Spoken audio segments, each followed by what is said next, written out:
มาสูงพี่น้องผู้บันแห้งสื่อข่าวแซนมีเดียเขาดังเสียงนะครับเนาะมันในก็เมียนยาในวันที่15เดือนธันวาคม2025นะครับตอนด่านได้การข่าวตอนนี้ได้ก็เดียวตั้งข่าวเงาเกี่ยวกับเรื่องซึ่งมันจะลอกไล่หาเปิงเสียและปักตาป้าเอาตั้งผิดกลเมืองไว้วันไหนครับเดี๋ยวดังข่าวเงาในเซียวก็มาผักดันบ้านพี่น้องเขากะนะครับอ๋อซึ่งมันยึดเมืองมาเข้ารัง4 ปีปลายในลองดูซุ่มก็เขามีลองออกมันก็เขามีเหมือนกันการตึกต่อแต่ก็ซึกมันมีลองตุ้มเตอลูซุ่มนำเสตะผายกุมทัดกวนเมืองในก็ซึกมันซ้ำตึกปั่นการได้ลีอยู่นะครับจุมเหตุการเมืองจุมลูกพื้นสารคัดซึกมันจะในกำนำได้ก็ไลว่าซึกมันกุมไลแต่แหละเจอไลปลายก็ปลายเจอญาตกขอก็ตกเจอเฮ็ด CDMC ขึ้นไลอยู่ใต้เขาก็มีซึกมันเขาในใจลอกไลปักตาเปิดทางผิดกวนเมืองลอยลอกไลหาเปิงนะครับในครั้ง4 ปีปลายมาในซึกมันยึดอาณาจึงเมืองไว้เสียมกาหาไล่ตั้งกำกินกวนเมืองอยู่ตาเสในแก่ในเอาตือตั้งอันว่าถึงข้าย้ำโดเก็บเสียนสายไม้หกก้นในเสและลงเก็บเสียนจือกวนเมืองแข่งในเขาสั่งว่าวันเมืองกัดเย็นได้ก็ลองเก็บเสียนสายไม้คนนับก้นในมันกำยันปันตีตอนวันเมืองหุ่นมุนขึ้นใหญ่นั่นอยู่นะครับ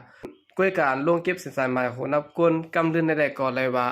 เขาตั้งตื้อตาซึกมันอำห้างย้อนว่าเขามีตื้อตั้งไล่ซอกไล่คนป่าคนเมืองอันสารคัดเขาซื้อนั่นในค่ะ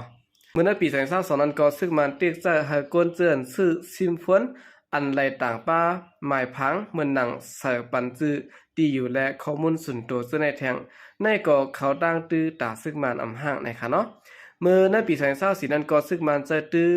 ไล่ไอทีเสียและลงเก็บเสียนซื้อสายหมายหัวกลเมือง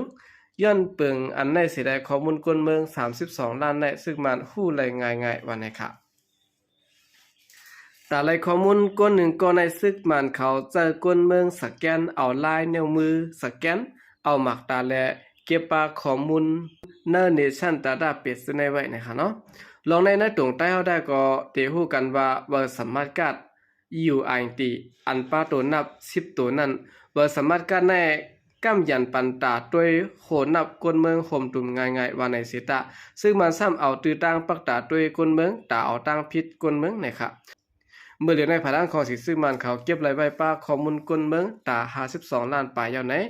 กูปอกผู้ต้งหนึ่งภายห่มลมจุ่มลุกพื้นข้าวหอหลัดไว้หนังไหนอีกหนึ่งข้อมูลในเสร็จแล้วซึ่งมันปักตาเอาตั้งพิษกลเสื่อนตรงหนึ่งในการลุกพื้นกุมกุจุ้มตาเสตาดีเงี้ยปันตรวจตามกลเมืองก่อว่าเสปี2024ในซึ่งมันเฮ็ดมาไหลง่ายๆนะครับตายืดกุ้มกำไดกลลุกพื้นในซึ่งมันเขาเจอมาลอกไล่หาเปิงในภายห่มรวมจุ่มลุกพื้นเขาปืนผาไว้หนังในเปิงที่1นะครับเนาะ PSMS เปิงอันในเตเจอร์ AI สิและเหตุการณ์มันหนังเครื่องอันหมายต้องไว้เปิงผังก้นเสียก็ซึ่งมันอยู่ที่ไกลสิแล้วด้วยไรนะ CCTV รายกำสื่อยาวก็ซึ่งมันจางติดทัดด้วยไรปะ National Database นั้นอยู่นะครับ2 National Service Information Management System อำนั้น NSIMS เปิงอันในซ้ำรายเหตุการณ์มันเข้าง่ายเหมือนหนังเปิงที่1นั่นเสียแหละตายังอันมันเตเปิงกันอีดอดนะครับเปิงอันในเขาดังตื้อเมื่อซึกมันโหลทัดด้วยก้นเสื่อนปาเนอร์แซนปานตาหาบการซึกยาวก็เปิดด้วยไหลป้าหลองกว่ามาก้นเสก็เสเปลี่ยนเปลืองอันกำกินก้นเมืองไงตาซึ่งมันนะครับ3เจอรายดัง CCTV เปิดได้ก็ซึ่งมันยามเจอมาเสมอปานปาดินกยุงNLD ในปี2019นั้นเมื่อหนังจ้อมตากุงเวียงหลงในปีต่อซึ่งมันเขาตีหางไว้กอง CCTV จ้อมอองตีลำลองตาเขานะครับตั้งหัวข้อว่าเฮาเปลี่ยนเมืองสามารถคิตตี้เซฟคิตตี้ในเสและใส่กองถ่ายไว้กูฮู้กูตั้งตัดยับเอากวนเมืองเหมือนจะซึ่งมันเขาไว้เสียยึดอาณามาในก้วยเขาจะ CCTV ไว้แทงอะไรเวียงเหมือนหนังมลแมงตาไว้ตนตีผาอ่างเวียงเสนาอันเป็นเวียงอย่าเวียงหลงอันดำดองตาซึ่งมันเช่นนั้นนะครับใน CCTV ซึ่งมันจะได้เตรียมเหมือนแซนอันกวนเมืองไว้จอมเฮือนจอมยืนนั่นเสร็จแล้วมันป้าไว้เปิง PSMS มันหมัดหมายไว้เลยหน้าตาก้นและหมัดหมายรถกาซึ่งในเต็ดต้อนในเขาเมื่อหนังที่ของเฮมินเก็กเปิดซ้อมตาซ้อมตางซึ่งในซึ่งมันจะลอกไล่ซึ่งในเสร็จแล้วกับมันน้ำกองไทยอันเขาจะนั้นเลยมาตีคอบันนีโฮเวและ ไฮวิชินเนี่ยเนาะคอมพานีอันคงออกป้ายจากจีกันดาอันมีดีในเมืองเขวนะครับสีจะเพียวว่าเสแลปิกอึดอินเทอร์เน็ตเปิงอันในก็เป็นดอกไล่อันซึ่งมันเขากำกินตัดซุ่มเหตุการณ์ข่าวและกวนเมืองเจินจะตื้อไอทีและตุ้มตอบเขาซึ่งนั้นนะครับตัวนาง VPN อันก้นวันก้นเมืองพักกาธรรมดาเจอก้อยก็ซึ่งมันยังเจอเพียวว่าเสแลปิกอึดป้าเขาเด็ดจะได้ในมาเมื่อในวันที่29เดือนธันวาคมในปี2024นั่นนะครับเนาะข้อที่5ใช้เปิดนะครับเปิงอันในซ้ำซึ่งมันเอาเปิดด้วยแอปพลิเคชันนะเนาะอันก้นเมืองเจอกูอันเจมเอาแอปอันเจอตาเยงเงินอันตัดต่อวิดีโอแคปหางตัวในก็ซึ่งมันเปิดเก็บเอาข้อมูลส่วนตัวไรนะครับในไซเปอร์ในนะครับเนาะเขากลุ่มเว็บไซต์เสียอันไรลองจะได้ตุ้มเตอจุ่มอันเก็บข้อมูลข่าวสารเบิ่งลงก้นเหตุการณ์ข่าวอยากกินแต่ๆนะครับอีกในอันซึ่งมันจะลอกไล่หาเบิ่งในเสียดายก้นเมืองเจือนลูกพื้นเขาญาติยับกุมขังปันตรวจตามมาตั้งน้ำนะครับจำหนังตาตาพ่อแม่นมาปืนเผาไปได้ก็เมื่อปี2022ในเกตเดือนธันวาคมและเดือนธันวาคมนั้นกวนญาติยับเต็มมีกว่า1.6 ปาก90เกาะนะครับกวนเสื้อนเตรียมต่างลองอำดีซึ่งมาในโซเชียลมีเดียก็ญาติยับกว่า1.8 ปาก80ปายนะครับในปี2024ในก็กวนเสื้อเตรียมลองสารคัดซึ่งมันใน Facebook TikTok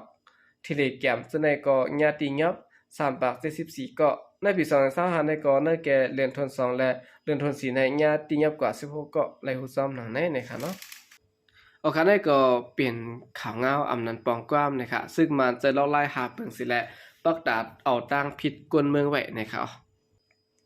สืบสิแนวข่าวขึ้นมาถ่อมด้วยข่าวเงาเกี่ยวกับในรองหนุ่มใจเมืองมันก้อนหนึ่งขึงกั้นจันนางยิ่งตีเมืองเกียปันนะครับหนุ่มใจเมืองมันก้อนหนึ่งขึงอ่านกั้นจันดูหลายนางยิ่งก้อนหนึ่งอันกว่ามาตีเนือเสียนต่างเนเวียงโหลซีมาเมืองเกียปันญาติยับไว้ว่านะครับคนหนุ่มใจคนเมืองมันนั้นอายุเต็มมี23ปียิบไว้วีซ่าเพื่อการเสียและอยู่เศร้าไว้ที่ในเมืองเกียปันนะครับตั้งฝ่ายเจ้าหน้าที่บริเขารัดว่าเมื่อในวันที่2เดือนเมษายนขย่ำกลางค่ำหมอก8 โมงพอนางยิงก้อนหนึ่งไปตั้งอยู่ที่ในปอกอาซากิตะเวียงฮิโรชิมานั้นเนาะมีคนใจก้อนหนึ่งมาอีมันนางล่มเสียและคืองานกันจันและเลยมาเจ็บกว่านะครับหนุ่มใจนั้นก็ยืนยันยอมรับว่าเลยเฮ็ดผิดลองในอยู่นะครับเนาะเอากันได้ก็เป็นข่าวเงานะครับคนหนุ่มเมืองมันอันกว่าพฤติการที่เมืองเกียปานนั้นอ่างคืนกั้นจันดูหลายนางยิงตีเมืองเกียปานนะครับโอเคกำเนิดสุดในก็ยินจมนับยอมกลุ่มมันถึงพี่น้องผู้กำเทียมปัญหาขอดังเสียงอยู่เขายินจมนับยอมมีน้ำเสียข่าวใจก็เรียกมาส่งค่ะ